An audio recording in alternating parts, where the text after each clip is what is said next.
Que el Señor continúe bendiciéndoles, hermanos. Amén. Es un motivo de mucha alegría, de mucho gozo estar aquí con ustedes, con la iglesia del Señor. Especialmente porque hay muchos de ustedes que amamos mucho, amén, que han sido parte y son parte de ese vínculo fraternal. Pero, hermano, ¿por qué no presentan a las niñas? Okay. Sí, por favor, que son siervas del Señor. Claro.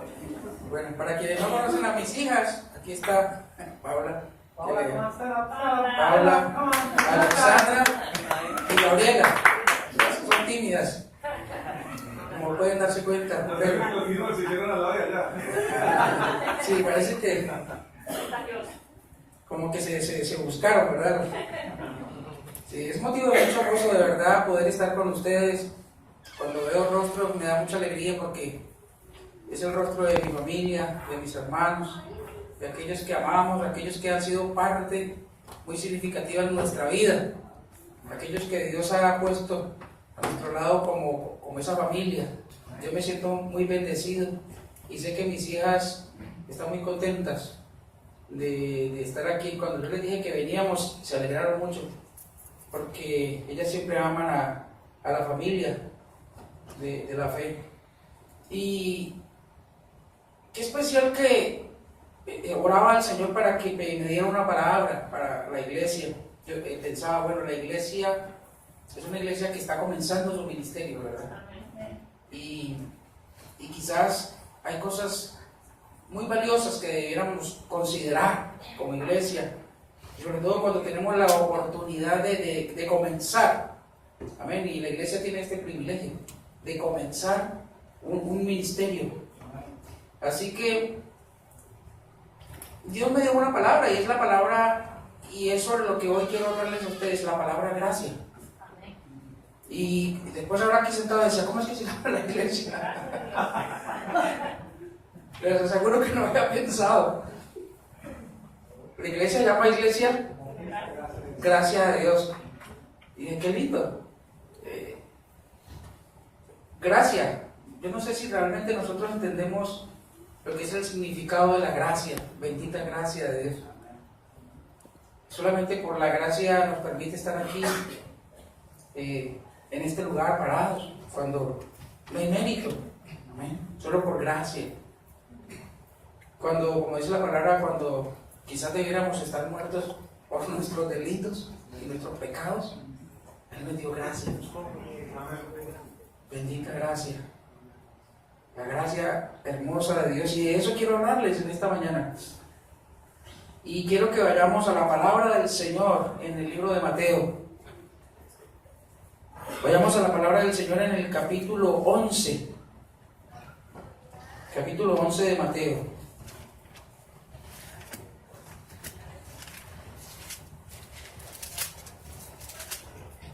Vamos a leer los versículos 16 hasta el versículo 19. Mateo 11. Versículos 16 hasta el versículo 19. Dice la palabra del Señor: mas ¿a qué compararé esta generación? Es semejante a los muchachos que se sientan en las plazas y dan voces a sus compañeros diciendo: os tocamos flauta y no bailasteis. Gracias. Os endechamos y no lamentasteis. Porque vino Juan, que ni comía ni bebía, y dicen: demonio tiene. Y vino el Hijo del Hombre, que come, que bebe, y dicen: he aquí un hombre comilón y bebedor de vino, amigo de publicanos y de pecadores. Pero la sabiduría es justificada por sus hijos. Dios bendiga su palabra. Padre, te damos gracias, Señor, por la oportunidad preciosa que nos das nuevamente de estar en tu casa, Señor. Yo me alegré con los que me decían: a la casa del Señor iremos, Señor. Señor, declaramos que es mejor un día en tus atrios, Señor, que 1000 fuera de ellos. Señor, nos gozamos por estar aquí en este lugar, en el compañerismo, en la coinonía, Señor, en el vínculo fraternal con la familia de la fe, Señor. Qué privilegio, qué gozo, Señor, poder estar aquí juntos. Y queremos que a través de tu Espíritu Santo, Señor, tú puedas hablar a nuestras vidas, Señor. Puedas hablar a nuestra necesidad. Oramos con acción de gracias en el nombre de Jesús. Amén. Amén. Y amén. Es interesante la ilustración que Jesús hace aquí en este pasaje, hablando acerca de los muchachos. Dice, es que esta generación, y cuando habla de esta generación, está hablando mayormente a una generación, y era la generación de los escribas y fariseos. Aquella generación judía que había en aquellos momentos cuando Juan el Bautista y cuando posteriormente Jesús empezaron su ministerio. Y dice, ¿a qué compararé esta generación? Y dice, bueno, se parece a la generación, a los muchachos que están en las plazas. Y leyendo un poquito es interesante porque dice que había una costumbre, que eran parte de los juegos que hacían los muchachos en aquella época. No tiene nada parecido a los juegos que hacen los muchachos hoy, ¿verdad? Pero el juego de ellos era este. Dice que había dos grupos y uno de ellos le decían a los otros, y los invitamos dice, ¿a qué? La expresión aquí. Dice, os tocamos flauta. Y saben que el tocar flauta era decirle, vamos a jugar a la boda, a una boda. En una boda había música, había instrumentos y había alegría. Y entonces dice que unos empezaban a tocar los instrumentos, a tocar la flauta, pero los que estaban al otro lado se quedaban callados, no querían participar de ese juego, no cantaban, no celebraban. Entonces decía que los que no habían querido celebrar, entonces decían, no, más bien vamos a endechar. ¿Y qué era endechar? Vamos a jugar a la ceremonia fúnebre. Alguien murió y entonces también había que hacer endechas, había que hablar, pero entonces los que estaban del otro lado, como no habían querido los otros cantar, decían, no, ahora no vamos a endechar tampoco. Entonces decían, los unos no querían ¿qué? Aceptar a los otros, ni los otros a los primeros. Y es precisamente la ilustración que Jesús toma y dice, a esto se parece esta generación. Una generación que ni les toca, si les toca flauta no bailan. Y si les piden endechar tampoco lloran.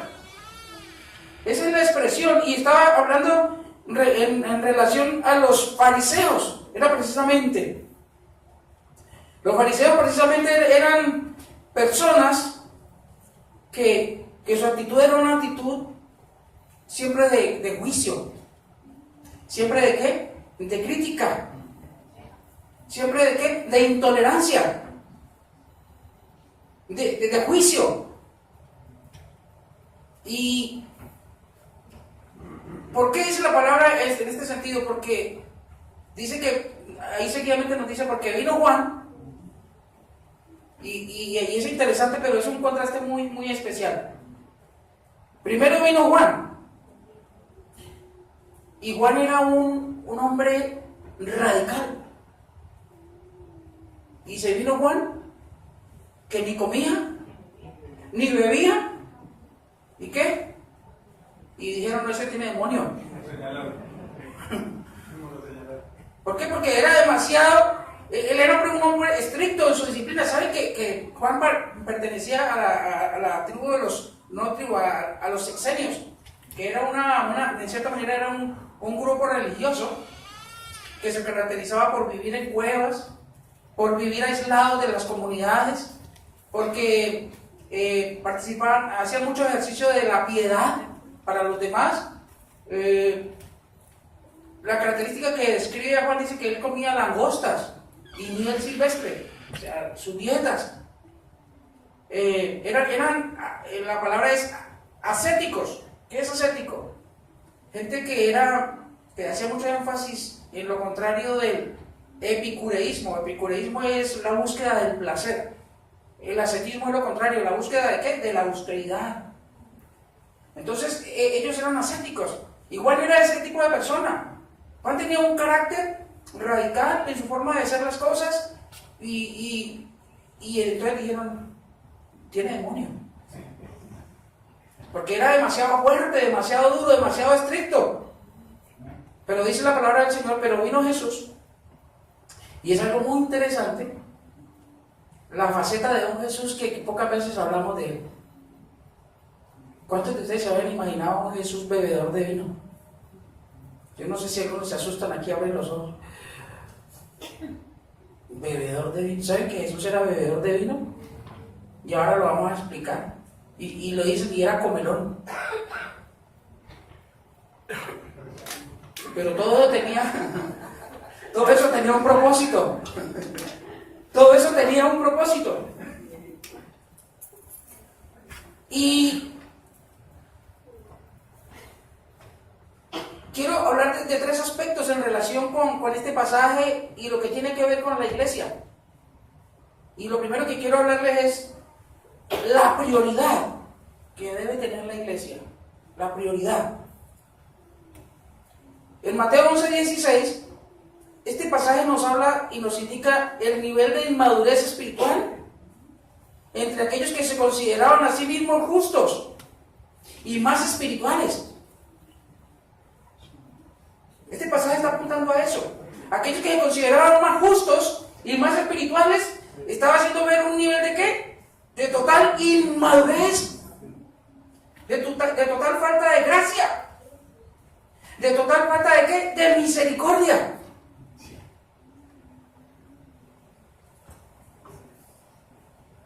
Ellos basaban su prestigio en seguir rigurosamente el ritual, la ley y la apariencia externa, en lugar de un verdadero entendimiento del corazón de Dios y de una relación con Él. Aquí estamos hablando de lo que estaba pasando con esta generación. ¿Qué era lo que pasaba con esta generación? Una generación, hermanos, sin misericordia, sin amor, llena de ¿qué? De rituales, llena de ¿qué? De apariencias externas. Pero dice, pero que todo esto estaba totalmente distanciado de ¿qué? De lo que era la verdadera gracia y el poco entendimiento de lo que realmente hay en el corazón de ¿quién? De Dios. ¿Será que tiene pertinencia esta verdad en el día de hoy? Hay muchas veces como iglesia, como cristianos, estamos cayendo en este extremo muchas veces. De darle prioridad al ritual, de darle prioridad al extremismo, de darle prioridad al celo, más que ejercitarnos en la gracia, en el amor de Dios.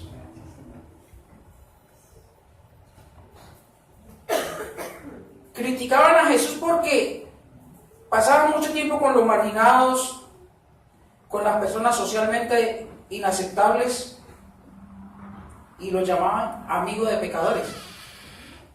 Es algo bien interesante que nosotros debemos entender.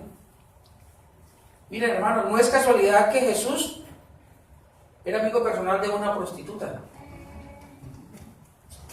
¿Sabían ustedes?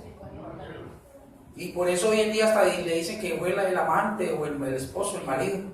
Porque Jesús amaba tanto a esa mujer y la aceptaba como ser humano que hasta hoy en día hablan de ese sentido de la relación. Jesús era amigo muy íntimo de una mujer que había sido rescatada y restaurada del mundo de la inmoralidad. Pero ese era Jesús.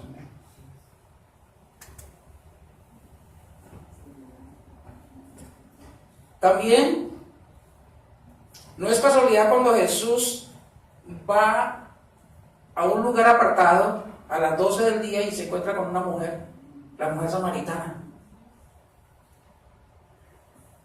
En una hora inusual, porque esa mujer era aislada, marginada socialmente, rechazada moralmente porque tenía 5 maridos Había tenido 5 maridos.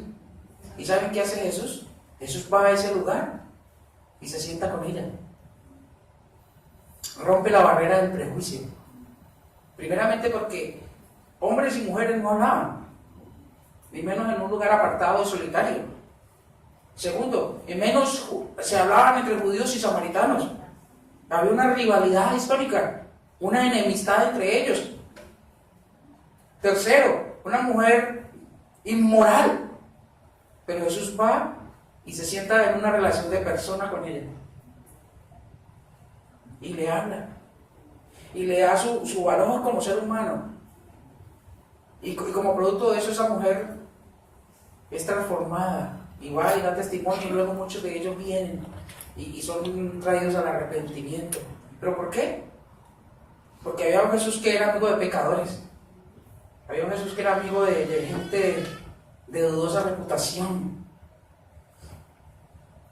No es casualidad tampoco, hermanos, que Jesús perdonara a la mujer adúltera.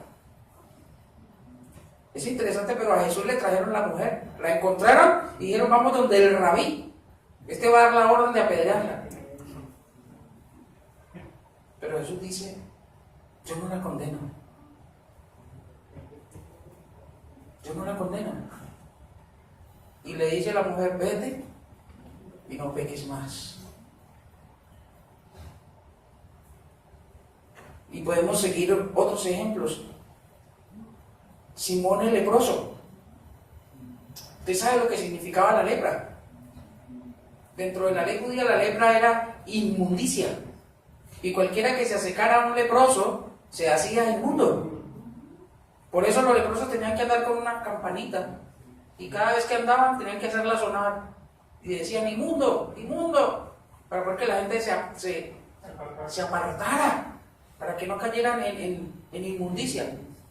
Jesús fue a comer con Simón, el leproso.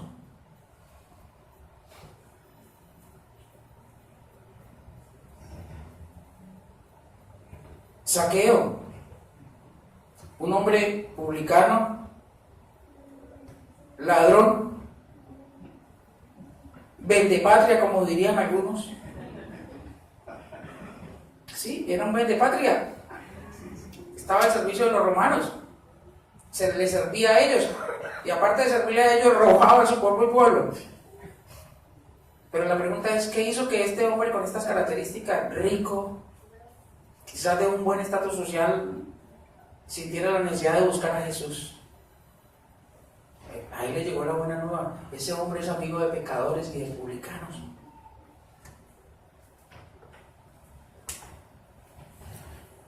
Mateo. ¿Quién era Mateo? Un publicano, un cobrador de impuestos. Y lo llamó para que fuera uno de sus discípulos. En contraposición a la sociedad, llamó a un rechazado, a un marginado, a un odiado. Lo llamó a ser uno de sus discípulos y llegó a ser uno de sus apóstoles. ¿Qué podemos decir de Pedro y de Juan?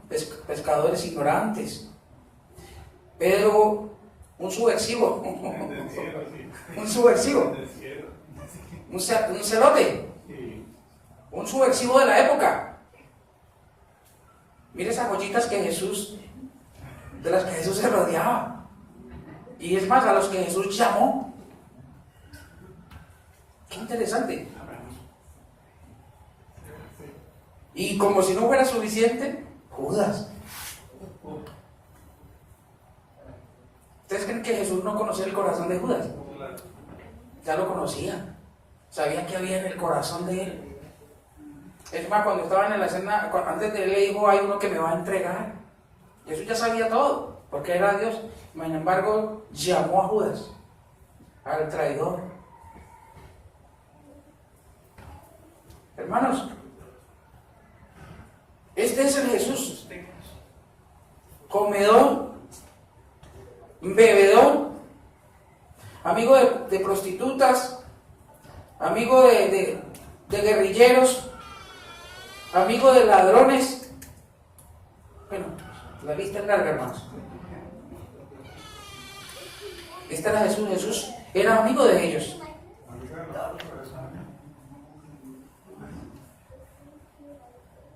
Él era amigo de ellos y por eso los fariseos lo rechazaban.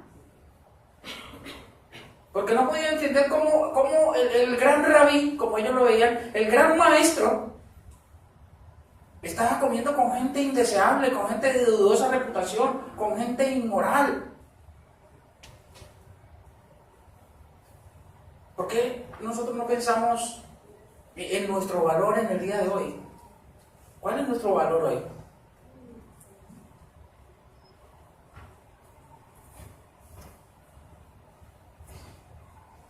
¿Qué tal, hermano Samuel, ahora que está la iglesia en vísperas de elegir al staff ministerial? ¿Qué opina usted con ese staff, hermano? Bueno, es la parte del staff de Jesús. Pero ¿saben por qué? Porque Jesús no lo vio como lo ve el hombre. Amén. Jesús lo ve como lo que va a ser. Amén. Así que es muy importante que nosotros podamos hoy empezar a considerar el valor. Hermanos, Jesús se sometió a vivir en un mundo caído y depravado. Él se sometió a vivir en un mundo caído y depravado. El problema de muchos cristianos es que nosotros pensamos que tenemos que vivir en una esfera de cristal o tenemos que aislarnos. No, pero Jesús no. Jesús se sometió a vivir en un mundo caído y en un mundo depravado. Y allí mismo fue donde Él hizo su ministerio y donde pudo sacar lo mejor de las personas, donde pudo agregarle valor a las vidas de esas personas. Y a eso es que Jesús nos llama a nosotros en el día de hoy, hermanos. Muchas veces nosotros como hijos de Dios cometemos el gran pecado, hermanos. Nos da miedo. Porque quizás nos vamos a contaminar, o porque el prejuicio, o el qué dirán. ¿Qué me dirán si me ven hablando con este drogadicto? Pensarán que soy drogadicto. ¿Qué van a decir si me ven con este borracho? Van a pensar que soy borracho. O sea, lo mismo podrían pensar de Jesús, pero Jesús no escatimó nada para poder llevar ese mensaje transformador, restaurador a la vida de estas personas. Hay un pasaje muy bonito, y es el pasaje de cuando Jesús va a la casa del fariseo. ¿Se acuerdan ustedes? Jesús fue invitado a cenar y usted mira, y Jesús comía con mucha gente, pero no le decían que era comedor. Usted lo ve más de una vez comiendo con gente. En sus relaciones personales, Él le predicaba a las multitudes, pero comía con muchas personas, y en una de esas fue a donde un fariseo, a la casa de un fariseo. ¿Y saben quién apareció ahí? ¿Ustedes han leído ese pasaje? ¿Quién apareció ahí? ¿Quién era esa mujer? Una prostituta. Hay un pasaje que no denomina quién era, pero dice que una mujer pecadora vino a donde estaba Jesús. O sea, la pregunta es, ¿qué es lo que animó a una mujer pecadora, inmoral, prostituta a acercarse a Jesús? ¿Qué estaba viendo en Jesús? La pregunta es, y tenemos que hacernos todos esta pregunta, ¿qué está viendo la gente en nosotros? ¿Está viendo la gracia de Dios? ¿Está viendo la misericordia de Dios? ¿Está viendo el amor de Dios a través de nuestras vidas? ¿O nos está viendo como aquellos fanáticos, como aquellos religiosos, como aquellos extremistas? Miren, la triste realidad de hoy es que hay mucha gente que no quiere saber de Dios. No por Dios, ni por Jesús, ni por su mensaje, sino por sus mensajeros. Porque lo que estamos proyectando no es precisamente la inmensa gracia de Dios. El carácter perdonador, restaurador de Jesús. Porque a veces estamos más dispuestos a imponer cargas en la vida de las personas que realmente aceptarlas y permitir que sea el Espíritu Santo de Dios el que pueda hacer la obra preciosa de restauradora. Entonces, el pasaje muestra los dos caracteres: el fanático Juan y el escandaloso Jesús. ¿Sí? Y esos eran los que los fariseos no querían, ni al uno ni al otro, ni al fanático, y menos al escandaloso bebedor y comelón. Y era verdad, Jesús tomaba vino. Primero porque era muy característico de la cultura.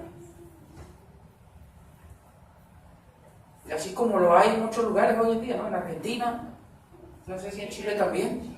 Chile, España, donde es muy característico el vino. Y no tiene la connotación de algo, no, es algo de la cultura.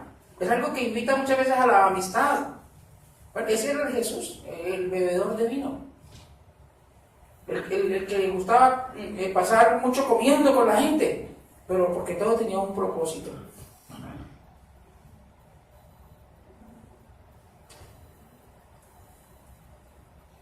La segunda que tenemos que entender nosotros, hermanos, es que primero hay una prioridad y es el Evangelio de la Gracia.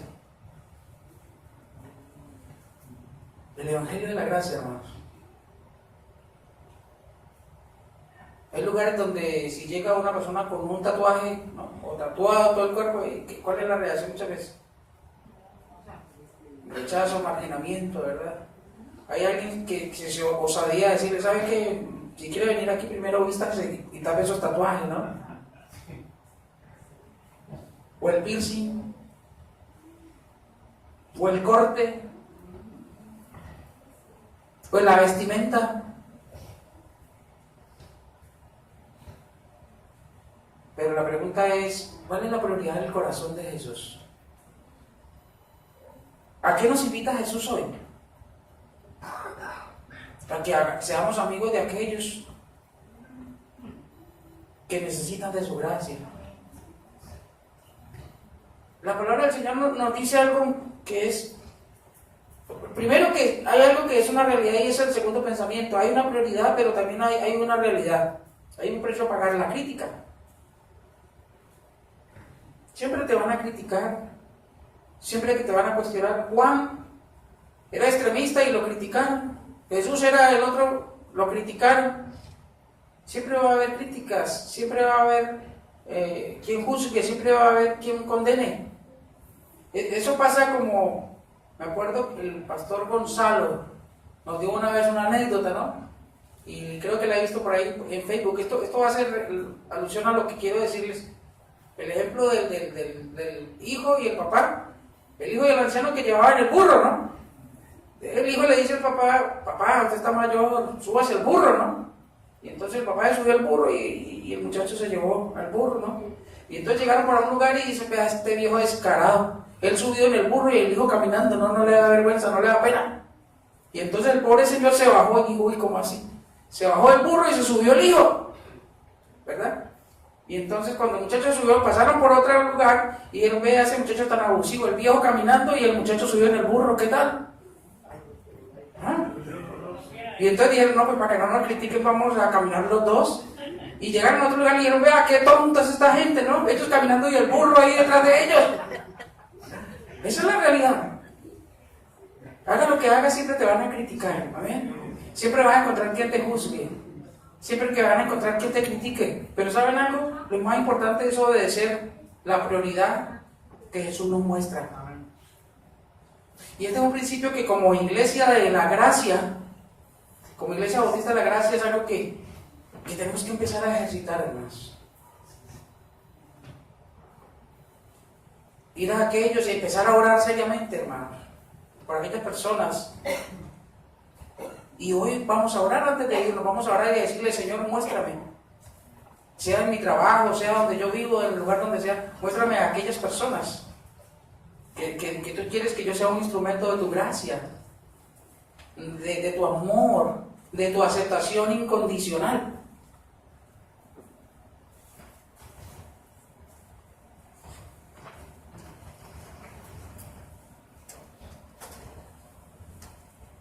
Y hubo muchas ocasiones cuando Jesús fue criticado. Mateo 9, 10 al 13 relata uno de esos versículos, donde lo criticaron porque estaba con pecadores y publicanos. Y Jesús les dijo algo, es que yo no he venido para llamar a los justos, sino ¿a quién? A los pecadores, al arrepentimiento. El propósito de Jesús al ser amigo de pecadores y de publicanos era llevarlos al arrepentimiento, hermanos. O sea, es válido y es una prioridad que nosotros seamos amigos de estas personas marginadas, rechazadas, inmorales. Ese es el propósito y la voluntad de Dios, hermanos. Amén. ¿Pero para qué? Para que estas personas, ¿qué? Puedan venir al arrepentimiento. Para que puedan venir a la restauración, para que puedan venir a ese encuentro con la persona de Jesucristo.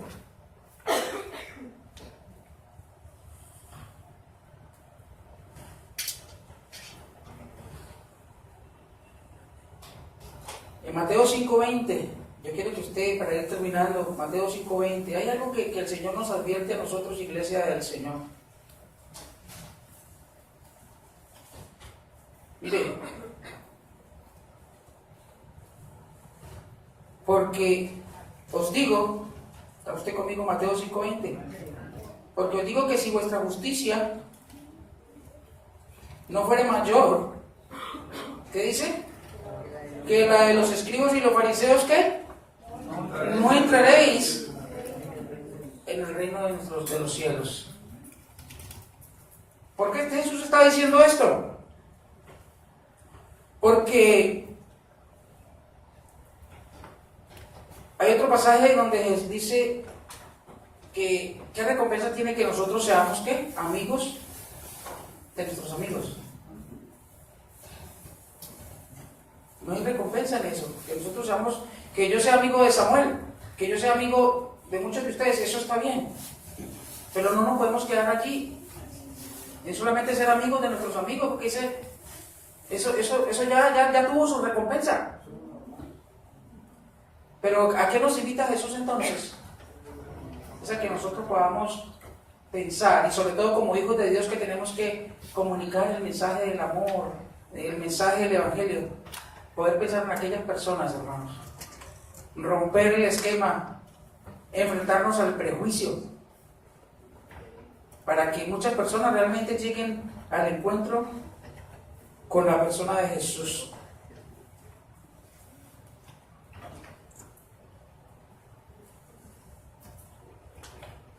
Ahora, en esta mañana, estoy hablando a nosotros mismos, a la iglesia del Señor, pero quizás en esta mañana que hay una persona. A veces hay personas que sienten que no merecen la gracia de Dios, que se han equivocado tanto, que han cometido tantos errores, que han hecho cosas tan malas, que dicen, no, yo realmente ya no merezco la gracia de Dios. Yo ni me acerco a Jesús, yo ni me acerco. ¿Por qué? Porque realmente si la gente supiera cómo soy yo, si la gente supiera los errores que yo he cometido en mi vida, si supiera los fracasos que yo he tenido, si supiera mi pasado. Déjame decirte en esta mañana, no sé cuál sea tu realidad, pero si tú eres ese tipo de persona, eres la persona que le interesa a Jesús. Amén. Si eres una persona que te siente muy pecador en esta mañana, es la persona que Jesús le interesa que sea su amigo. Si eres una persona que sientes que no tienes perdón, bueno, Jesús en esta mañana quiere invitarte. Así como un día entró a la casa de Zaqueo, Él quiere hoy invitarte, entrar en tu casa, entrar en tu vida. Miren, no hay pecado, no hay nada en nuestras vidas que el Señor no pueda restaurar. Porque en su inmensa y en su bendita gracia Dios restaura, Dios perdona y Dios transforma. Padre, te damos gracias en esta mañana, Señor, porque nos das el privilegio de ser llamados hijos tuyos, Señor. Gracias por esa inmensa gracia derramada en la cruz del Calvario en favor nuestro, Señor, porque tu palabra nos recuerda que cuando aún nosotros mismos, Señor, estábamos muertos en nuestros delitos, en nuestros pecados, en nuestros fracasos, cuando estábamos desechados, cuando estábamos marginados, cuando no había esperanza, tú nos diste vida, Señor. Tú nos diste vida, bendito Señor. Cuando estábamos muertos en nuestros delitos y pecados, nos diste vida, Señor. Y como iglesia, Señor, ayúdanos, Señor. Hoy oramos y te pedimos, Señor, en el nombre de Jesús, que en este tiempo, Señor, y en adelante, nos des la sensibilidad de tu Espíritu, Señor. Esa sensibilidad que nos lleva a la misericordia, Señor. A la gracia, Señor. Para entender, reconocer de alguna persona, Señor, que tú ya la has visto, Señor, con tus ojos. Que tú ya has planeado, Señor, y tienes un propósito en la vida de esta persona. Como lo hiciste con Pedro, como lo hiciste con Juan, como lo hiciste, Señor, con Rahab, como lo hiciste con tantas personas en la historia, Señor, marginados, desechados. Señor, permítenos a nosotros tener la sensibilidad, ábrenos los ojos del Espíritu, para entender en ese momento cuando tú quieres que vayamos a esas personas que necesitan tanto hoy de ti, Señor. Que a pesar de su apariencia externa, Señor, nosotros podamos romper esa barrera del prejuicio y seamos, Señor, rodeados de esa gracia y de esa misericordia tuya y podamos ir a ellos para ser amigos, para darles una aceptación verdadera, Señor, para que podamos mostrar a través de nuestra vida, de nuestro amor, el amor tuyo, Señor. Quita de nuestra vida, Señor, todo prejuicio, Señor. Ayúdanos, Señor, a mirar con tus ojos y a sentir como siente tu corazón, Señor. Señor, que cuando veamos a personas en nuestro vecindario, en la escuela, Señor, en la universidad, en el trabajo, Señor, que por tu Espíritu nosotros podamos entender que ahí en ese momento es donde nosotros tenemos que empezar a ser amigos, para mostrar esa bendita gracia, ese bendito amor tuyo, Señor. Señor, porque tu palabra lo dice, que tú no viniste, Señor, a buscar a los justos, sino a los pecadores para llevarlos al arrepentimiento, de los cuales nosotros somos los primeros, Señor. Señor, permite que como iglesia, Señor, nos despojemos del espíritu farisaico, Señor. Y que podamos, Señor, ir a aquellas, Señor, ovejas, como dice tu palabra, Señor, que todavía andan perdidas. Haznos un instrumento, Señor, de tu gracia. Quita de nuestra vida todo espíritu de legalismo, Señor. Danos compasión, Señor. Permite que la Iglesia Bautista de la Gracia, Señor, sea esa iglesia, Señor, que encarne ese ministerio, Señor, de atraer, Señor, a aquellos, como dice tu palabra, Señor, aquellos que se han perdido, Señor. Danos esa sensibilidad, Señor. Danos esa compasión y esa pasión, Señor. Padre, porque te lo pedimos en el nombre de Cristo Jesús. Amén. Amén. Y amén. Dios bendiga su palabra.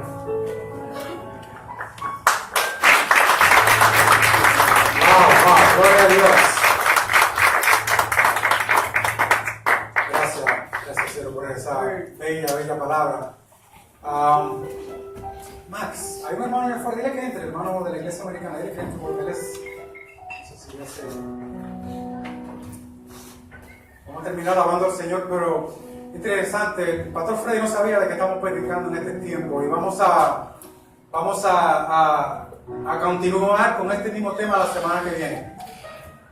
Adelante, entren, vengan. Come in, hello, hola, ¿cómo están?